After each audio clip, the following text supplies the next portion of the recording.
Today I'm making a video going over the Hippopotamus Defense, otherwise known as the Hippo, which is a pretty underrated and unused opening, even though if played correctly, it could actually cause some trouble to your opponent, and your opponent has to play very correctly to not be worse out of the opening. I'll go over the basic setup of the Hippo Defense, as well as middle game plans that you have for the future of the game.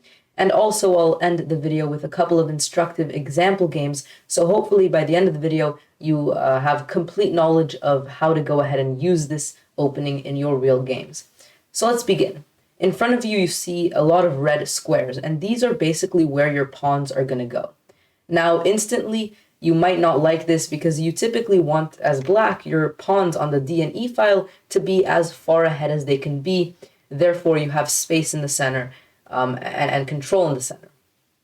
However, with your pawns the way they are, you are going to be giving away and sacrificing pawn control in the center, but you still will have a lot of pieces in central squares aimed at central squares, and it is, in a way, a modern defense which will allow you to have control, and in the future you'll be able to play c5 and f5 to actually go after the center.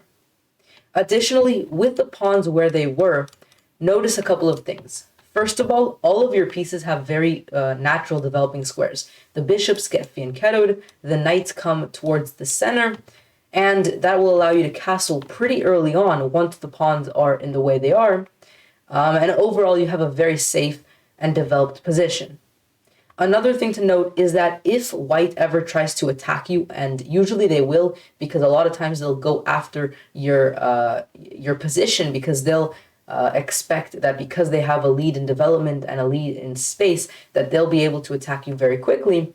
Well, if they ever push one of their pawns, you can always close up the position. And we'll look at what this means in a bit, but basically, if they ever extend their pawn to e5 here, you can close up the position with d5. If they go to d5, with e5. If they go to h5, with g5, and so on. And so overall, you have a very safe position where you're not actually giving your opponent too much chances to attack you from the early opening.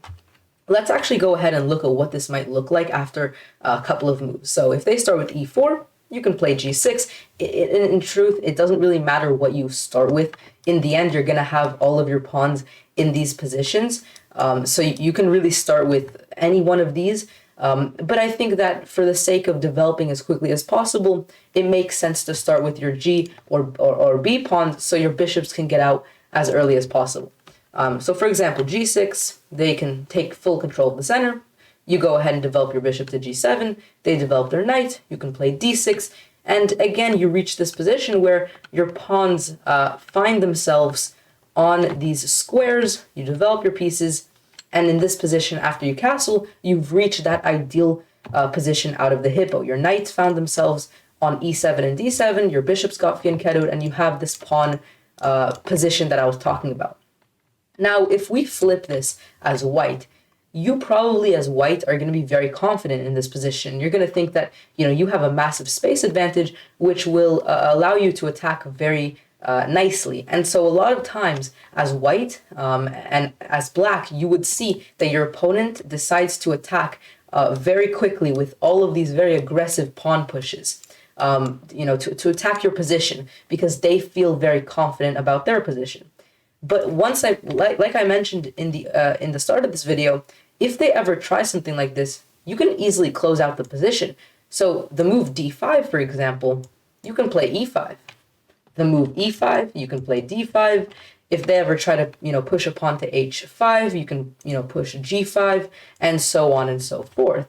And so, even though it might seem like white has a lot of pawn pushes that could be very dangerous, they're not actually so dangerous. Whereas if instead you had a knight, let's say on f6, and they push e5, this could be a bit more dangerous because you cannot. Well, here maybe you can get away with playing d5 because you're attacking the bishop, although actually this would not work because you lose, one of these pieces in the end. But the bottom line is they're going to be attacking your knight, and so you won't typically have the ability to close out the position. Whereas with your pieces where they are, they can't really make any advancements without you being able to lock the position. Now, you might be thinking, well, wait a minute, why is locking the position good for me?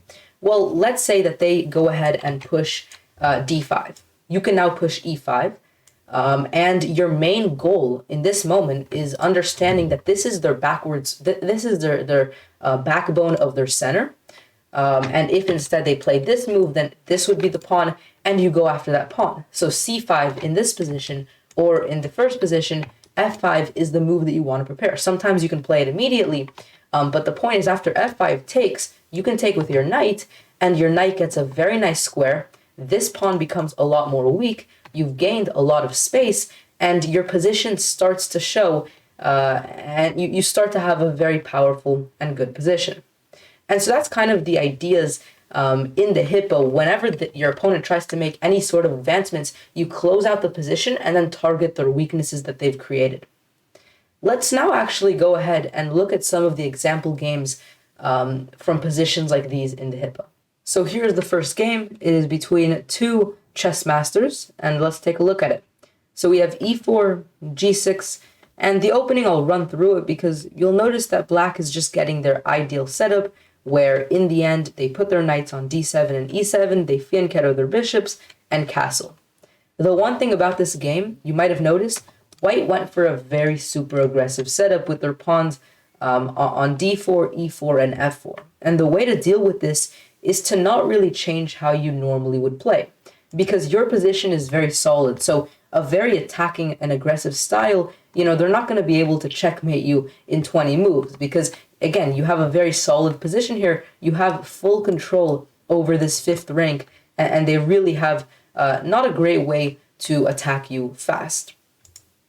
Here, there was queen to e2, and if white played the move e5, you should know to close up the position like I mentioned before, and you'd push for this c5 push. But if they don't do anything, if they don't push a pawn, and often they won't, then you need to know how to play a position like this, where you've already made all of your necessary opening moves, and you don't want to just shuffle your queen back and forth. That's kind of ridiculous. You want to actually make progress. And so the way you make progress here is you play a move like d5. That's what was played in the game. You could also play c5, but notice that at some point, all of your pieces are supporting these pushes of pawns for you. Because again, you have so much control over this fifth rank. And so at some point, you're going to want to play d5 or c5 and push for a nice position.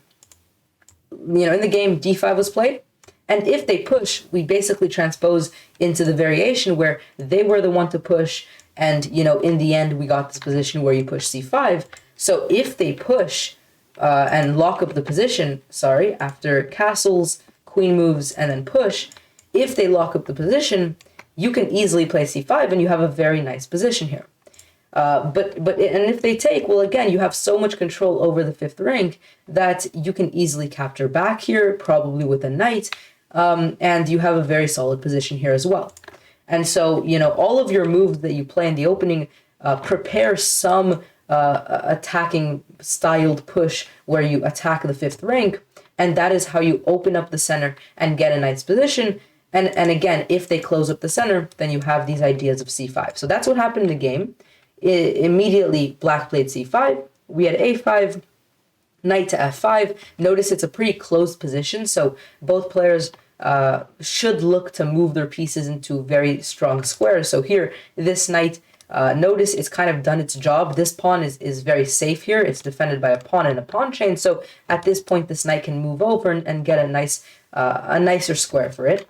So knight to f5 takes, you take in the center here, the knight took, and now black decided to take away the double bishops and finally capture back. And now you get a position that looks a little bit more normal. You have more space, your pieces are in decent positions. The only thing I will note here is that black's bishops look very sad, both of them actually. Which is why you should work to rework your bishops and move them onto better diagonals. And so here, that is what happened in this position. Black decided to move the rook to c8, to the open file, or to the semi-open file, and now bishop to f8, moving the bishop onto a more, possibly moving the bishop onto a nicer square, and in general moving it away from this pretty garbage diagonal here. Same with this bishop. This bishop is not in a perfect diagonal, so having the bishop on a6 is very nice to guard this f1 square, and to have this bishop on a really powerful diagonal. That is why white went ahead and went for this trade of bishops, and now a4 pushing the pawn on the queen side, king to g2, queen to c7. And I mean, this is no longer really unique to the opening. This is just some sort of middle game position, so I'll kind of skim through the moves. But you can see that black got a completely legitimate position here. So for the second game, as you see, I have the white pieces, because the hippo can be played also with the white pieces. If you think about it, all it really means is that your pawns end up on these squares, and just like with the black pieces, your knights go here, you fianchetto your bishop. I mean, you can play the system with both pieces, which means that if you learn it very well, this could be a full repertoire for you for both sides. So g3, and by the way, this is a game between like 2500s, some very high level chess. So d3, and we have knight to f3, so you might already be thinking, wait, this is not the hippo. The opening itself did not start as the hippo, but you'll see how it kind of transitions into it, because what happens is that in the end, white moves their knights to the d2 and e2 squares. So even though it took a little bit longer this way, because white did not, mean to start by playing the hippo, in the end we get a hippo-like position, which is why it's still very instructive for this video. So again, you have your pawns here, you have your fianchettoed bishops, your knights here on e7, or e2, sorry, and d2. And, in a position like this, once again, you need to be the one to actually start pushing if your opponent does not. And so you can see both players moving their pieces around a little bit until white finally struck with the move f4. And again, with all of your pawns and pieces controlling the fourth rank as white, you have always these abilities to push your pawns forward. So f4, a really beautiful and explosive move. White does some moves here on the queen side, but essentially white ends up getting a really pleasant position where their pieces are perfectly placed to start a nice attack on the king. We have a trade of pieces, and now this really nice maneuver for the bishop, putting it on a beautiful diagonal. The king is forced, or the king moves in this position to the corner, in which case white decides to open up the position. Notice giving away a pawn, but by doing so opens up the position, and this is a deadly threat. And here, after the next move, black resigned king to h1, because this is just such a massive threat of checkmate. If you do nothing, for example, if you play b6, and white manages to get this rook h2 idea in, mate is basically unstoppable.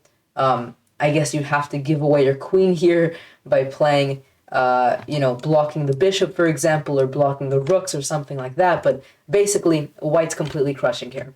So you can see how deadly this hippo defense, which looks very passive, in the first start of the game, right? In this position, it looks like black is the one that's actually going to be initiating any sort of attacks. But, that could actually quickly change because of, again, the control that you have on your fourth rank as white, and it's black when you have on the fifth rank.